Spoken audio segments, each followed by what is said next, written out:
Hello friends, आजकल ये mango syrup काफ़ी ट्रेंडिंग में है, पर मैं इसे 2 इन 1 करके अपने तरीके से आपको बना के सर्व कर रही हूँ। तो ये मैं मैंगो मस्तानी सेवई डेज़र्ट बना रही हूँ अपने तरीके से। तो चलिए आपको दिखाती हूँ कैसे सर्व करना है।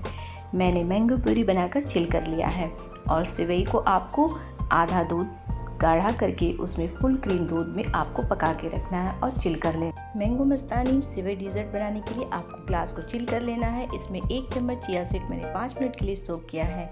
कुछ मैंगो क्यूब्स लिए हैं। विश्राम्बू से मैंने थोड़ा सा फ्लेवर दिया है, आप इसके जगह पे हनी का यूज़ कर सकते हैं। वनीला आइसक्रीम, मैंगो आइसक्रीम मैंने पहले बना के रख लिया था, तो आप मेरे वीडियो में सर्च कर सकते हैं।